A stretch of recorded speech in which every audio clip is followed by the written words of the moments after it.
नमस्कार, public news times channel Shimla में आपका स्वागत है।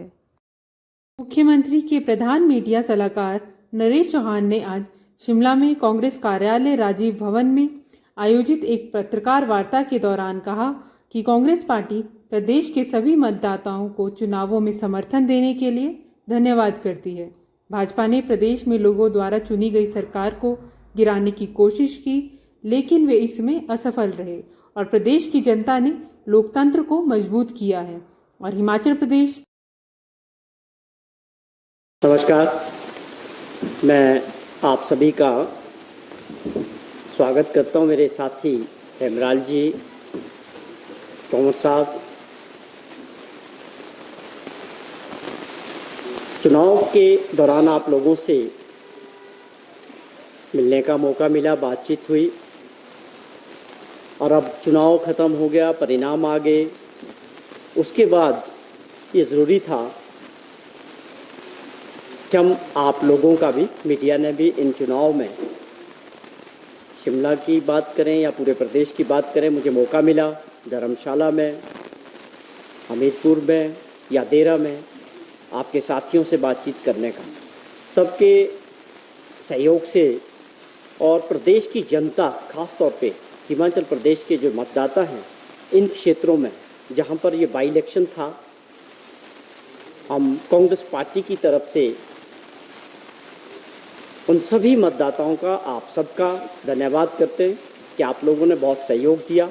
एक अच्छा चुनाव संपन्न हुआ जिससे एक दिशा मिली और जो लोग चुनेंगे उनको भी हम बधाई देते हैं कि विधानसभा के अंदर उनका पारी शुरू होगी। हम सभी को बधाई देते हैं और साथ में जिन परिस्थितियों में लगातार हिमाचल प्रदेश में चुनाव हो रहे हैं, 18 महीने के कार्यकाल में तीसरी बार हिमाचल प्रदेश के लोगों ने और मतदाताओं ने कांग्रेस पार्टी पर और माननीय मुख्यमंत्री ठाकुर सुखविंदर सिंह सुक्खू जी और उनकी सरकार पर अपना विश्वास व्यक्त किया। ये अपने आप में हिमाचल प्रदेश के लिए एक अलग अनुभव था। पहली बार प्रदेश के अंदर ऐसी परिस्थितियां बनी कि लोगों द्वारा चुनी गई लोकतंत्र की सरकार को गिराने के प्रयास धन बल के जरिए किए गए और एजेंसीज का मिसयूज़ करने का लोगों ने प्रयास किया और सारी बातों को प्रदेश की जनता ने और मतदाताओं ने पूरे देश के लिए एक मैसेज सेट कर दिया कि ऐसे लोगों का, जिन लोगों ने चुनी हुई सरकार को, अपने लोगों जिसमें अपने भी लोग शामिल थे कांग्रेस पार्टी के साजिश में, उनका क्या हर्ष होना चाहिए वो आप लोगों के सामने। आप देखें कि 9 में से तकरीबन 6 लोग जिनको विधानसभा में होना था, 5 वर्ष के लिए लोगों ने भेजा था, आज उनमें से 6 लोग विधानसभा नहीं पहुंच पाए। ये अपने आप में लोकतंत्र की बहुत बड़ी सुंदरता है। कई बार हम इन चीज़ों को भूल जाते हैं कि असली ताकत लोकतंत्र में वोट के ज़रिए जनता के हाथ में है। जिन जनता ने, जिन मतदाताओं ने 18 महीने पहले आपको विधानसभा का पास दिया था, उन्हीं ने आज वो पास आपसे वापस छीना।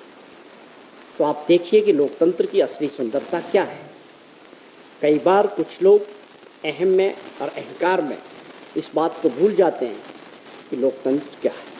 हिमाचल प्रदेश के मतदाताओं ने लोकतंत्र को मजबूत किया, इसके लिए वो बधाई के पात्र हैं। देखिए, बार बार चुनाव होने की वजह से आप सभी जानते हैं कि मॉडल कोड ऑफ कंडक्ट की वजह से बहुत समय खराब हो। तकरीबन 4 महीने का समय हमारा कोड ऑफ कंडक्ट में चला गया, जिससे प्रदेश की जो विकास है, डेवलपमेंट है या विकास के कार्य है, वो निश्चित तौर पे प्रभावित हुए। अब इन चीज़ों से जैसे ही मुख्यमंत्री बाहर निकले, फारिग हुए, कोड ऑफ कंडक्ट ख़त्म हुआ, रिजल्ट्स आए हैं, उस दिल्ली गए हैं। माननीय प्रधानमंत्री जी देश के तीसरी बार जब ओथ लिए तो एक उनसे भी मिलना था, एक कर्ची कॉल भी थी, लेकिन उससे ऊपर प्रदेश के हितों को लेके प्रधानमंत्री जी से मिले हैं। कल मुलाकात माननीय मुख्यमंत्री जी की हुई और साफ तौर पे जो है प्रदेश हित से जुड़े हुए मुद्दे, और आप समझें कि जो प्रदेश की आर्थिक स्थिति है उसको लेके माननीय मुख्यमंत्री जी ने प्रधानमंत्री जी के सामने सारी बातें रखी है कि हमें विकास की दृष्टि से हिमाचल प्रदेश के कुछ ऐसे काम हैं, ऐसी मदद है जो होने चाहिए। वो अच्छा उनको उसके लिए प्रधानमंत्री जी से आश्वासन मिला है, बड़ा पॉजिटिव मीटिंग रही है और उनको उम्मीद है, हम सबको भी इस बात की उम्मीद है कि हिमाचल प्रदेश की जो मदद है वो भारत सरकार से होनी चाहिए। उसमें कुछ ऐसे भी मुद्दे हैं जो हमारे राइट्स भी बनते हैं, तो इन चीज़ों को लेके और मंत्रालयों में भी वो लगातार मिल रहे हैं। कल भी 2-3 सरफेस ट्रांसपोर्ट मिनिस्टर से मुलाकात हुई और बिजली मंत्री श्री मनोहर लाल खट्टर जी से भी बात हुई। उसमें भी जो उनके प्रोजेक्ट्स हैं सोलर ऊर्जा को लेके, पावर प्रोजेक्ट्स के जो थे, उसको सारी बातों को लेके एक कंसर्न मुख्यमंत्री जी के दिमाग में है कि हमें बड़ी तेज़ी से प्रदेश के विकास के लिए जो संसाधन की कमी है उसके लिए हम भारत सरकार के पास, हर मंत्रालय के पास जाके कुछ योजनाओं को आगे बढ़ा सकें। ये एक सबसे बड़ा मकसद उनका जो है इस यात्रा का रहा।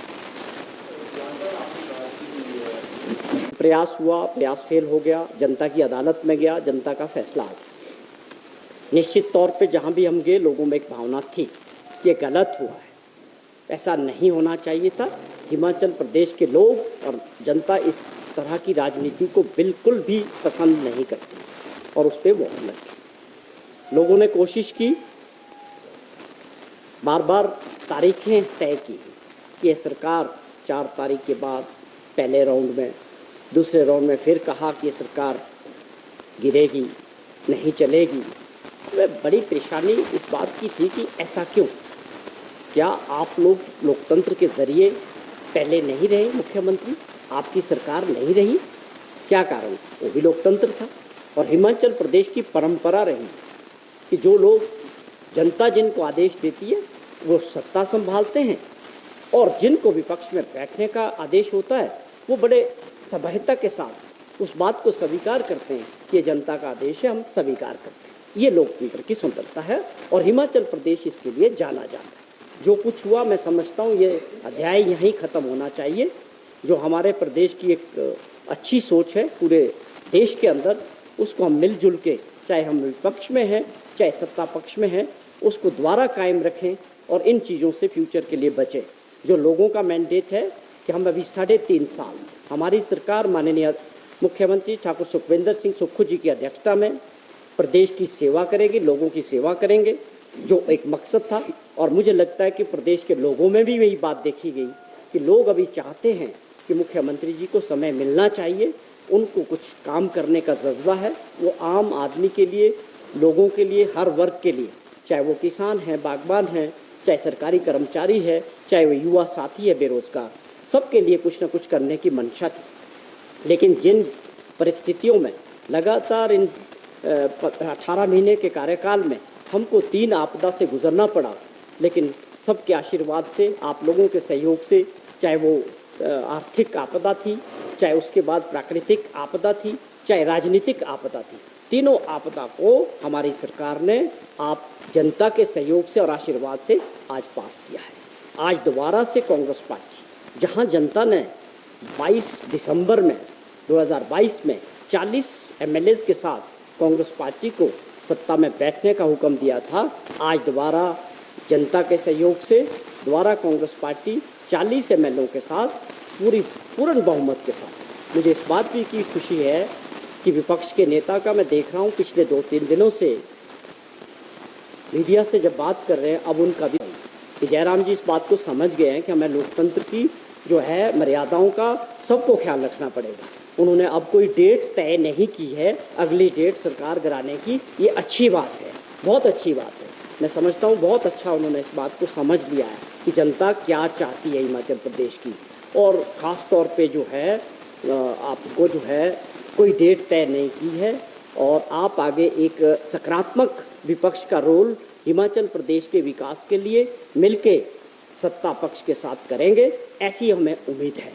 ये ठीक है कि अंदरूनी परिस्थितियां भाजपा के अंदर कुछ और है, वो जो राजनीति समझते हैं, मीडिया वाले लोग भी राजनीति को अच्छी तरह समझते हैं, परिस्थितियां अंदर बदल रही है, लीडर्स हो गए हैं 3-4 लोग, उनके बीच क्या चल रहा है और ये चीज़ें और भी गंभीर होने वाली है भाजपा के अंदर। जिस तरह से कुछ लोग, खास तौर पे मैं सुधीर शर्मा जी की बात करूं, तो वो एक महत्वाकांक्षा के तौर पे कांग्रेस पार्टी में मंत्री बनने के लिए जो डेस्परेशन थी, और उनकी वजह से कितने लोग आज बेचारे घर बैठ के हैं, जो चुनाव में अब विधानसभा में नहीं आ पाए। कुछ लोग उनकी बातों में आ गए और उन्होंने अपनी पार्टी को साजिश में शामिल हुए। अब वो लगता है कि जीतने के बाद काफ़ी उत्साहित है, वो बहुत ज़्यादा उत्साहित नज़र आ रहे हैं। बार बार मीडिया में आके बहुत सारी चीज़ें फेंकने की कोशिश कर रहे हैं सरकार के खिलाफ। उसका क्या आधार है, उसमें कितनी सच्चाई है, वो नहीं है। केवल एक माहौल बनाने का प्रयास उन्होंने पिछले दिनों किया। जीतने के बाद मैं समझता हूँ काफ़ी उत्साहित हो गए, पर मैं इसको और भी आगे समझ रहा हूँ। ये जो संकेत है उनके, जो अब वो नहीं पूछते हैं, वो भाजपा के नेताओं को, जयराम जी को या बिंदल साहब को पूछ के ना दिल्ली जाते हैं, ना नड्डा जी से मिलते हैं, ना शाह साहब से मिलते हैं, तो इनसे पूछ के नहीं जाते हैं। अब वो सीधे एक लीडर हो चुके हैं भाजपा के अंदर। मैं एक संकेत दे रहा हूँ, अगर वो समझदार होंगे तो समझ जाएंगे कि उनकी मंशा, जो कांग्रेस पार्टी में पूरे जीवन भर रहे, उनके पिता ने कांग्रेस पार्टी को कहाँ से पूरा अपना संघर्ष जो है कांग्रेस के साथ लगाया, कांग्रेस के साथ किया, उसके बाद जो व्यक्ति कांग्रेस पार्टी को छोड़ सकते हैं, तो भाजपा वालों को भी मुझे लगता है कि अपने घर को समझने की ज़रूरत है कि इनकी अब आगे क्या महत्वाकांक्षा होने वाली। तो ये मैं एक इनडायरेक्टली ये कह रहा हूँ कि लीडरशिप की जो वर्चस्व की जो लड़ाई भाजपा में है, उसमें एक और आदमी जो है शामिल हो चुका है। ये कुछ बातें थी जो हम आप। धन्यवाद। Public news times channel Shimla की ताज़ा खबरों के लिए जुड़े रहें हमारे चैनल के साथ।